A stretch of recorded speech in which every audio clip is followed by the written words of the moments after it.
Graça e paz. No livro de Naum, nós vemos o Senhor aplicando o seu juízo em Nínive, o que trazia consolo para Judá, uma vez que Judá estava sofrendo ali toda a opressão que o Senhor mesmo tinha trazido sobre eles. Isso mesmo, o Senhor trouxe juízo sobre o seu povo. Esse é o tema da nossa devocional de hoje. Fique com a gente.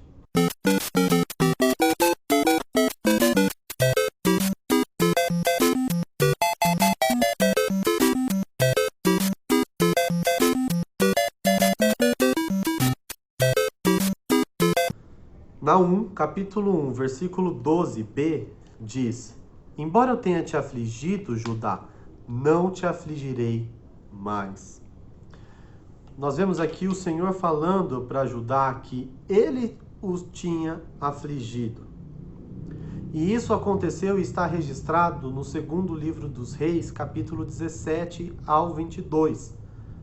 No capítulo 17, nós vemos o motivo que levou a nação de Israel cativa à Síria. Eles estavam oferecendo seus filhos para serem queimados como sacrifício a outros deuses. Eles estavam se voltando para a prática de feitiçaria, para a prática de idolatria, para a prática de encantamentos. Ou seja, o pecado e a maldade pairava e reinava sobre Israel. Eles tinham dado as costas para o Senhor. Lembrando que nesse momento era o reino dividido, o reino de Judá e o reino de Israel, o reino norte e o reino sul. No entanto, os dois se voltaram para práticas contrárias ao Senhor. E no versículo 20 do capítulo 17 de 2 Reis diz: Por isso o Senhor os entregou nas mãos dos invasores, toda a linhagem de Israel. Ou seja, tanto o reino norte, tanto o reino sul, tanto Israel quanto Judá foram entregues nas mãos dos invasores. Quem eram esses invasores? A Síria. Nós vemos que num determinado momento, o Senhor usou a Síria como instrumento para trazer o seu juízo sobre o seu povo. De fato, o Senhor ele traz juízo sobre o seu povo, sobre os seus inimigos, como nós vimos em Naum, sobre Nínive, mas também sobre o seu povo. Os juízos de Deus têm algumas características e uma delas é de caráter corretivo. Ele corrige o seu povo, ele freia o pecado. Deus ele intervém na história, ele intervém no contexto para corrigir o seu povo. Eu não tenho dúvidas de que Deus permite que certas situações aconteçam nas nossas vidas para nos corrigir. Não tenho dúvida que momentos difíceis, momentos de lutas aconteçam para que nós sejamos confrontados. Quando eu olho para a realidade do povo de Israel ali em 2 Reis 17, eu não vejo uma grande diferença do que nós temos vivido hoje. Nós vivemos uma grande inconstância, assim como o povo vive. Às vezes estamos desanimados, às vezes estamos desanimados, às vezes somos incoerentes no sentido de que cremos em algo, mas a nossa prática está totalmente contrária. Então existe uma certa incoerência. Muitas vezes nós vamos permitindo que o pecado adentre, nós vamos o tornando normal, né? Não nos inconformamos mais com a maldade, com o pecado no mundo. E então falta um posicionamento, uma incoerência por parte do povo de Deus. E muitas das vezes nós nos adentramos nas práticas desses atos detestáveis hoje também. E a idolatria às vezes é um dele. E eu creio que é uma luta muito grande que nós temos, que é a idolatria do eu. E Deus ele permite que situações aconteçam para que nós sejamos corrigidos. Sim, Deus ele corrige e disciplina. O autor de Hebreus diz que o Senhor corrige e disciplina todo a quem ele ama e açoita quem chama de filho. Nós não gostamos de ser confrontados e corrigidos, mas Deus ele corrige, ele disciplina porque ele nos ama. Situações difíceis chegam nas nossas vidas para que nós sejamos confrontados, para que o nosso ego seja transformado, para que a nossa segurança não esteja em nós, mas que a nossa segurança esteja em Cristo.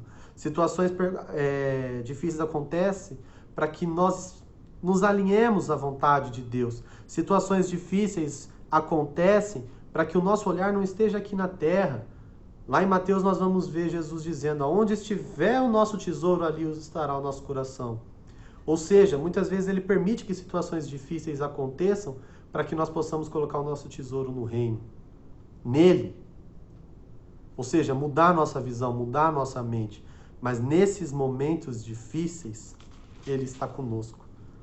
Versículo 7 de Naum diz: o Senhor é bom, uma fortaleza no tempo da angústia. Veio um momento difícil sobre Judá, mas o Senhor era a fortaleza no dia da angústia. E perceba que no versículo 13: mas agora quebrarei o jugo que está sobre ti e romperei as tuas correntes. Versículo 15, a parte B: ó Judá, celebra as tuas festas, cumpre os teus votos, porque nunca mais o ímpio te invadirá. Ele será completamente destruído.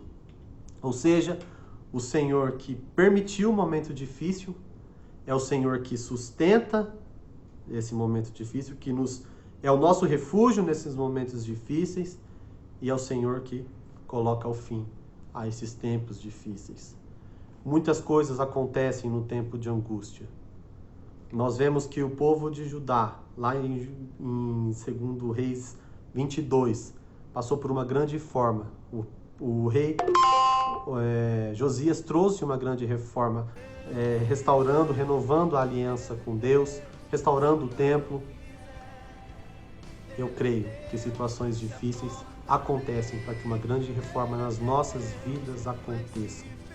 Nós que muitas vezes achamos que Deus está indiferente, mas o nosso Deus é zeloso, é soberano, está no controle de todas as coisas, não está indiferente ao que está acontecendo.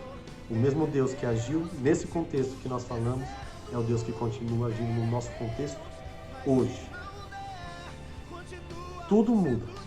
Palavras, ideias, o homem. Mas Deus não muda e a sua palavra não muda.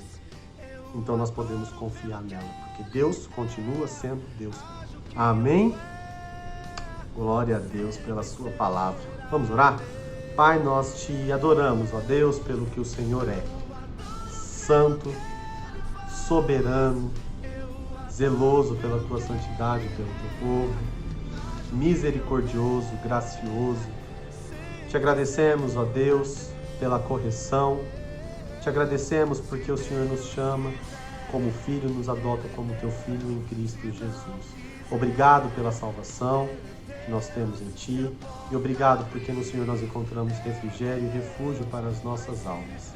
Pai, abençoe a vida do meu irmão, da minha irmã que está assistindo. Conforte, console seu coração e ministre essa tua palavra de acordo com a necessidade de cada um, Pai. Muito obrigado por tudo que o Senhor tem feito e obrigado porque podemos descansar em Ti, porque o Senhor está no controle e está cuidando de nós nessa pandemia. Nós oramos no nome de Jesus. Amém. Deus te abençoe.